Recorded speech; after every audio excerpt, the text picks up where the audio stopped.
Hello everyone, welcome back my YouTube channel.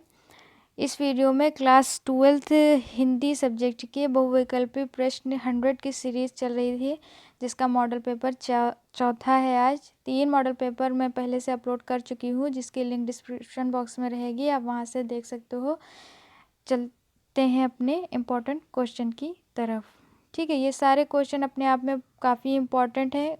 करीब 800 या 1000 question थे, जो मैंने 100 मोस्ट इम्पॉर्टेंट क्वेश्चन सेलेक्ट किए हैं, जिसमें आपको याद करने या रटने की ज़रूरत ना पड़े।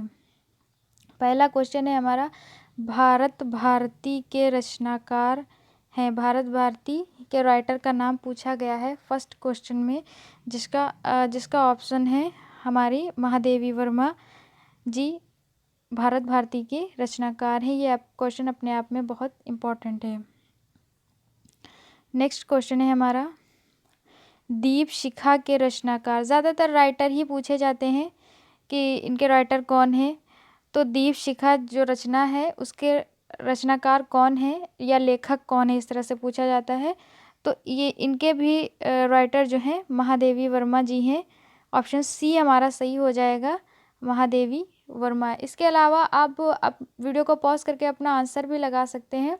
अगर आपने पहले से क्वेश्चन याद किए होंगे तो आपको पता चल गया होगा कि मेरी नॉलेज कितनी गेन है या कितनी लूज है। ओके, थर्ड क्वेश्चन है, नीड़ का निर्माण की रचना की विधा है। जब विधा लग जाए तो पूछा जाता है कि ये नाटक है, उपन्यास है, कौन सी चीज़ है। तो नीड़ की रचना ये एक आत्मकथा है। इसके बारे में मैंने बता चुकी हूँ। आत्मकथा जो वो होती है जो खुद पर एक कहानी लिखी जाती है, उसे आत्मकथा कहा जाता है। पिर प्रवास के रचनाकार हैं। लेखक कौन है पिर प्रवास के? तो ऑप्शन ए सही हो जाएगा, अयोध्या सिंह उपाध्याय पिर प्रवास के रचनाकार हैं। इंपॉर्टेंट क्वेश्चन है। तार सप्तक से जुड़े जितने भी क्वेश्चन है सारे के सारे इम्पॉर्टेंट हैं, और तार सप्तक से क्वेश्चन आता ही आता है। तार सप्तक से जुड़ा तीसरा सप्तक तार सप्तक के संपादक कौन है? इनके फादर पूछे गए हैं, संपादक पूछे गए हैं। तो ऑप्शन ए सही हो जाएगा, इतना बड़ा इनका नाम है, हिरानंद वात्स्यायन अज्ञे। ठीक है, ऑप्शन ए हमारा सही हो जाएगा, तार सप्तक के संपादक हैं। अब राइटर पूछ लिया गया, अब ये किस वर्ष प्रकाशन हुआ था? तार सप्तक का प्रकाशन कौन से वर्ष हुआ था? तो आपको इसमें से सन बताना है। ये काफ़ी थोड़ा कन्फ्यूजन भी है, छठा क्वेश्चन है, तो डरने की कोई बात नहीं है। ऑप्शन बी हमारा सही हो जाएगा, 1943।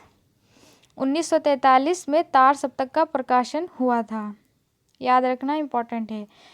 अब प्रगतिशील लेखक संघ की स्थापना कौन से सन में हुई थी? कुछ क्वेश्चन ऐसे थे जो सन वाले थे। इंपॉर्टेंट क्वेश्चन है तभी मैं बता रही हूँ, वरना मैं सन वाले नहीं बताती, क्योंकि सन में अक्सर करके लोग कंफ्यूज हो जाते हैं स्टूडेंट।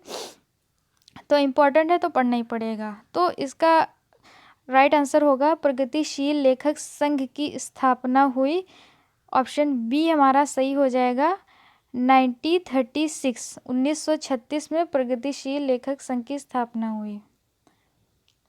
आठवां क्वेश्चन है, पहले हम लोग ने तार सप्तक पढ़ा, अब है तीसरा सप्तक। तार सप्तक अलग है, तीसरा सप्तक अलग है, उसका भी प्रकाशन वर्ष पूछा गया है। तार सप्तक का प्रकाशन वर्ष अलग है और तीसरा सप्तक प्रकाशन वर्ष अलग है। तो इसका ऑप्शन सही हो जाएगा, ऑप्शन डी हमारा सही हो जाएगा, सन 1959 में 1959 में तीसरा सप्तक प्रकाशन हुआ था। ये दिमाग में बसा लेना है, तार सप्तक और तीसरा सप्तक। ठीक है, अब आया है नवा क्वेश्चन, चांद का मुंह टेढ़ा के रचनाकार हैं। राइटर पूछे गए हैं, तो चांद का टेढ़ा मुंह के रचनाकार हैं। ऑप्शन सी सही हो जाएगा, गजानंद माधव मुक्तिबोध।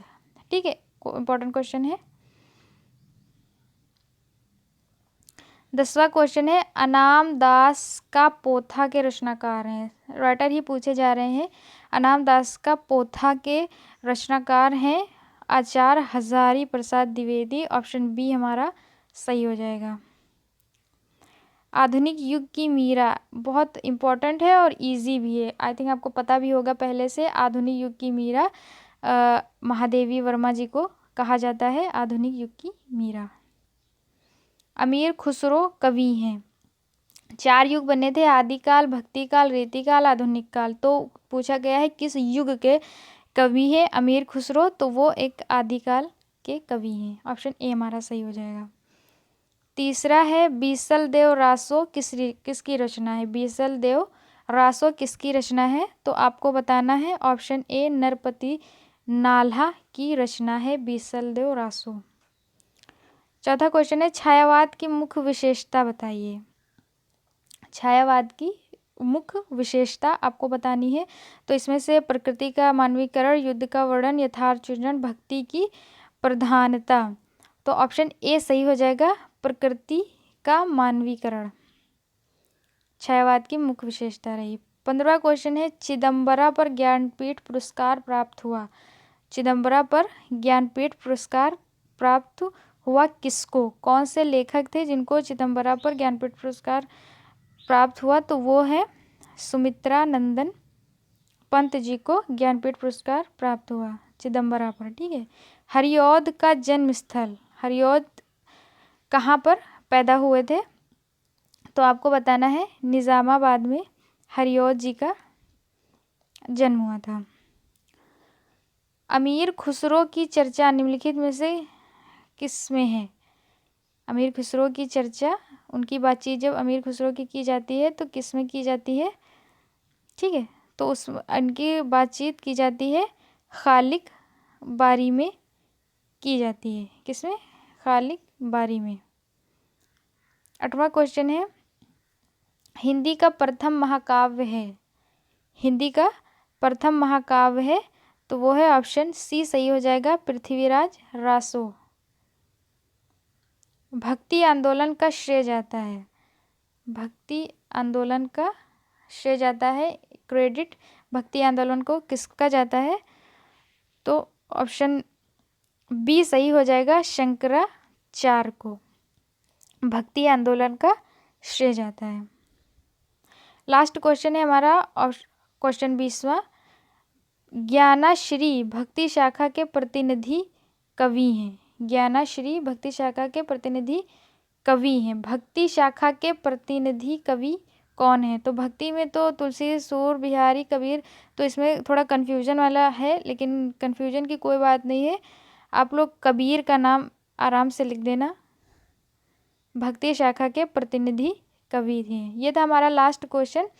आई होप आपको समझ में आ गया होगा, तो वीडियो को लाइक शेयर सब्सक्राइब कर देना। और इसके अलावा मैंने 4 इंपॉर्टेंट ऐसे भी बताए हैं, उनको भी देख लेना, जिनके लिंक इसे डिस्क्रिप्शन बॉक्स में रहेगी। मिलते हैं अगले वीडियो में मॉडल 5 में, जब तक के लिए नमस्कार।